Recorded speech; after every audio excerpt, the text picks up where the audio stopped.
Hello everyone and welcome to today's video. Today I'm doing a deep dive into the 2024 Senate elections. This video is on the Senate race in the state of Texas. This is going to be a very close race where incumbent Senator Ted Cruz is up for re-election.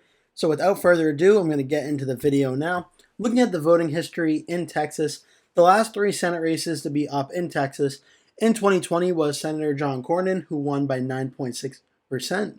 In 2018, the last time Ted Cruz was on the ballot, he won his Senate race by just 2.6%, a very close race.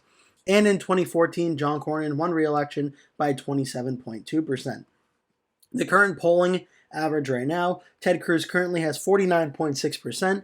His Democratic opponent, Colin Allred, has 45.4%. Certainly one of the closer races across the 2024 elections. Very close and one to watch. The national vote Senate margin of victory in these respective years. In 2020, the national Senate vote was Republican plus 2.3. In 2018, the national Senate vote was Democrat plus 19.9. And in 2014, the national Senate vote was Republican plus 7.7. The current congressional average polling for which party is favored right now is Republican plus 0.8. And the average victory results across the last three elections for this is Democrat plus 3.3. How Texas is voted compared to the national vote. In 2020, Texas voted 7.3% more Republican than the national average for all the Senate candidates. In 2018, Texas voted 22.5% more Republican than all the Senate candidates. And 2014, Texas voted 19.5% more Republican on average than the Senate candidates.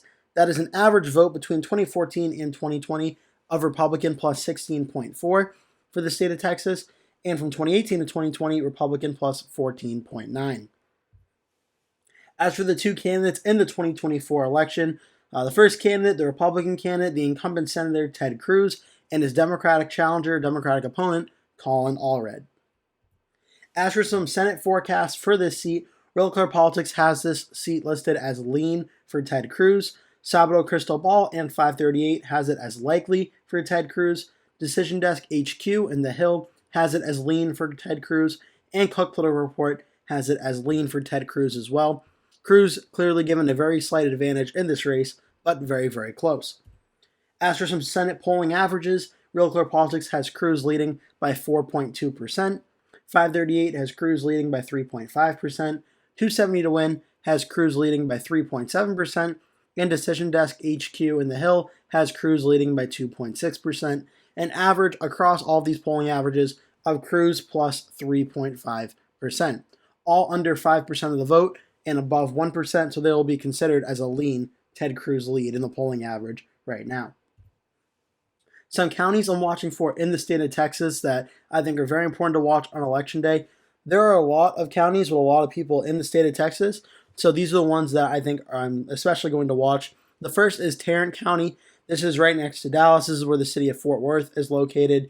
This is going to be a very important county to see how Ted Cruz overall is performing.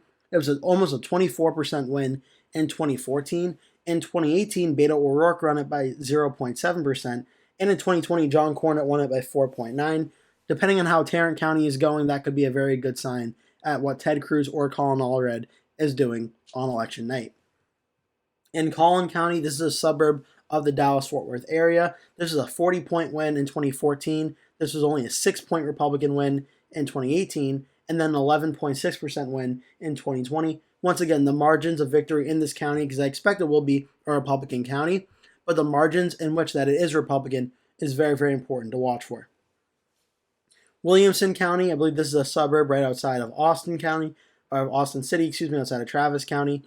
Williamson was a 28.6% win in 2014 for the Republican, 2.8% win for the Democrat, Beto O'Rourke, in 2018, and a 3.1% win in 2020 for the Republican. So this is going to be a close one to watch as well. Depending on if this county is going red or blue, this will be an interesting one to watch for. Nueces County, I believe this is where Corpus Christi is. This was a 19% win for the Republicans in 2014, 1.5% win for O'Rourke in 2018, and then a 5.9% win for the Republican Cornyn in 2020. Once again, we're watching to see how this county is voting and by how much on election night. If it's going on the Democratic side, that's certainly going to be a good sign for Allred. If Cruz is winning here, and by how much, that could be a good sign for him. Now, Travis County, this is where the city of Austin is located. This is a 19-point win in 2014 for the Democrat, almost a 50% win in 2018 for the Democrat, and almost a 38.7% win in 2020 for the Democrat. The margins are very important to watch in Travis County, again, where Austin is. Harris County, this is where the city of Houston is. This is a 12-point win for the Republican in 2014, a 16% win in 2018 for the Democrat, and then an 8.4% win in 2020 for the Democrat. So again, the margins in Houston are going to be very important to watch. I do expect it to be a Democratic county on election night, but by what margin of victory, that remains to be seen. That's a close one to watch as well. The city of Dallas, it was a 2.8% win for the Democrat in 2014, 33% win for the Democrat Beto O'Rourke in 2018, and then a 25-point win for the Democrat in 2020. Again, we're watching the margins in Dallas, one of the largest cities in the state. There'll be a lot of Democratic votes coming out of there. We're watching the margins to see, can Colin Allred get close to the Beto O'Rourke numbers in a city like Dallas, or is Ted Cruz running better than he did in 2018? That will be one of the big questions of election night. Bexar County, this is where the city of San Antonio is. This is a 12-point win for the Republican in 2014, a 20% win in 2018 for the Democrat, and then a 12-point win in 2020 for the Democrat. Once again, we're watching the margins very closely in this area, similarly to Dallas and to Houston. El Paso, another city in the state of Texas, a large city, going to be a lot of Democratic votes coming out of there. It was a 14-point win for the Democrat in 2014, almost a 50-point win in 2018 for O'Rourke, and almost a 33% win in 2020 for the Democratic Challenger, watching the margins in El Paso as well. The last county is the county of Hidalgo. This is right on the southern border of Texas, up against the U.S.-Mexico border. Is a 24-point win in 2014 for the Democrat, 38.2% for the Democrat in 2018, and 15.6% in 2020 for the Democrat. This is going to be an important one to watch for as well. To see where Colin Allred's performing, does that 15.6% go up closer to the 2018 numbers, or does it stay around the 2020 numbers, which would be a very good sign for Cruz if it did. Looking at the county map in the state of Texas in 2020, John Cornyn was up against a Democratic challenger. I believe her name was MJ Hagar, and this was a 53.5% to 43.9% race where Cornyn won re-election for another 6 years.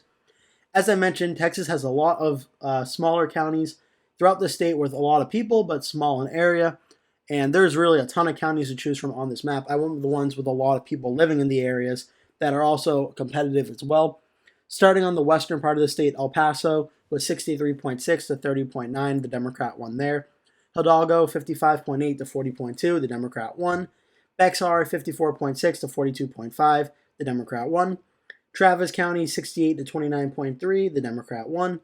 Nueces County, 51.5 to 45.6. That was a win for the Republican Cornyn. Harris County, 52.9 to 44.5. That was a win for the Democrat. Williamson County, 50.2 to 47.1. That was a win for Cornyn. Tarrant County, 51.1 to 46.2. That was a win for the Republican. Collin County, 54.6 to 43. That was a win for the Republican. And Dallas, 61.2 to 36.1. That was a win for the Democrat. So this map, it's a very big map. Obviously, Texas, one of the largest states in the United States. For what you're watching for an election night, this is the Dallas-Fort Worth area up here. This is going to be the Austin area and San Antonio area right here. This is where the city of Houston is. This is where El Paso is. And then down here is Hidalgo County. This is where Corpus Christi is right here. So if you're looking, I think most important, the city I'm watching the most is the Dallas-Fort Worth area to see what Tarrant County ends up doing. So that's up here. That's Dallas, Houston, Austin, San Antonio, Hidalgo, Corpus Christi, El Paso. Those are the areas I'm watching for statewide.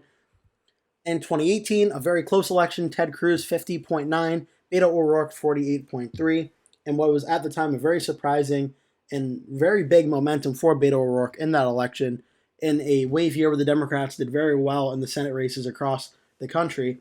This is going to be an interesting one to look at compared to this election because obviously it's the last time Ted Cruz was on the ballot, and it does show the polling that is a very close race. Will it get this close? I'm not sure, but it was a certainly very, very close one.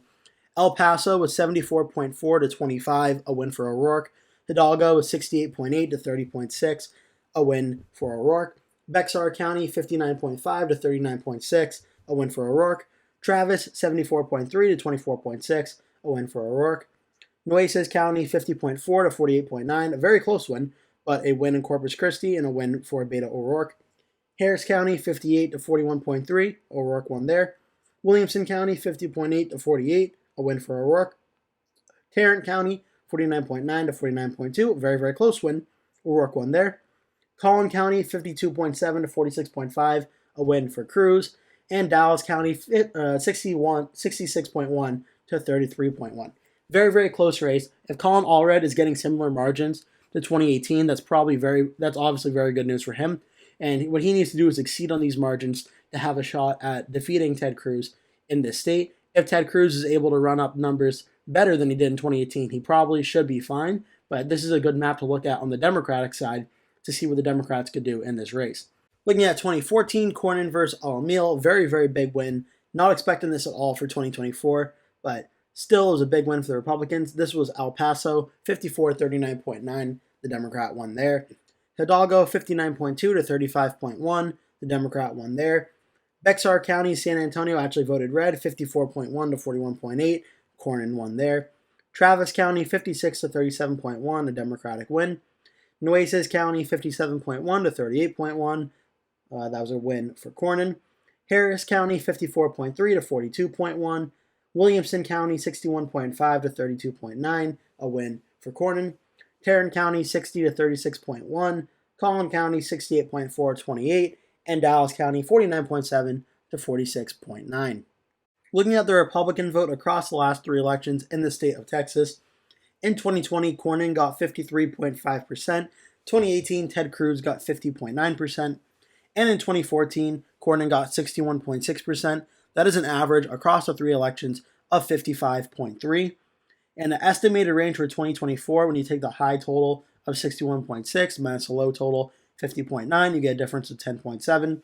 Then adding and subtracting 10.7 to the high and low ends of the range for 2024 gets 40.2% on the low end for the Republicans, 72.3% on the high end. All that really tells us is the Republicans are capable both of winning and losing, but they start out with a floor of 40.2, which, spoiler, is going to be higher than the Democrats. But, I mean, it's a very wide range. That's not going to help too much. All we know is it's a very close election, as the Democratic slide will also show you, where in 2020, the Democrat got 43.9, 2018, Beto O'Rourke got 48.3, and in 2014, the Democrat got 34.4. That is an average across the last three elections of 42.2%, and an estimated range of 20.5% on the low end to 62.2% on the high end. What this tells me for the range of 2024 is the Republicans start off with a higher floor support than the Democrats do. The Republicans also have a higher ceiling of support than the Democrats do. But it is a close race where both parties, at their best, are capable of winning it. And it's not really off by that wide of a margin where you can really say this is a safe race one way or another. This is going to be a close race. It's definitely going to be under 10%. And it may even be under 5% depending on how things go. I think Election Day turnout might boost Ted Cruz over 5 by just a little bit. But this is certainly going to be one of the closer Senate races in the United States. And that's something that really might not have been expected too much a few months ago. But the polls so far show a closer race in a presidential year. My prediction for the state of Texas in the 2024 Senate race is I do think Ted Cruz will win the state of Texas. And I think he's going to get about 52.1% of the vote. Colin Allred gets about 46.6% of the vote. And then a little over 1% of the vote is going to be third party going to the Libertarian candidate in this race. I think, Ted Cruz is in a position where I think he'll outperform his 2018 margins, where he'll also be in the ballot at the same time as Donald Trump, where he's expected to win the state of Texas by at least 5 to 6 percentage points, which should give Ted Cruz a bit of a boost down ballot, which will help him get up to the 5.5% margin of victory. This is one where if this was a midterm election, like if this election was up in 2022, there could have been maybe a case that this could have been maybe under 3% of the vote once again. But I think Cruz being on the ticket at the same time as Trump will actually help him in the state of Texas and be able to win it by 5.5%. Probably a closer race than Cruz would hope for in the state of Texas after having a very close one in 2018. But all things considered right now, this does look like a very close race and one to monitor going into Election Day. So with the state of Texas added now to the Republican side, Republicans on my 2024 Senate map currently have 51 senators. Democrats have 43. With the state of Florida and my prior video being done, and now the state of Texas and this video being done. Next up in my deep dive series will be the Senate race in the state of Arizona. That should be a very, very interesting video and a fun one to do. So please keep an eye out for that and remember to tune back in for that one. That will do it for today's video. Thank you so much for watching. If you enjoyed the video, please remember to give it a like. And if you really liked it, please remember to click the subscribe button and make sure you turn post notifications on so you always get notified when I post a new video. That way you never miss one. Also, please remember to share this video with your friends and family if you really like the video. And remember to stay tuned because I'll be posting at least one video every single day leading up until Election Day. So I'd really appreciate it if you keep coming back and watching those videos. Thank you so much for watching, and I hope to see you in a future video.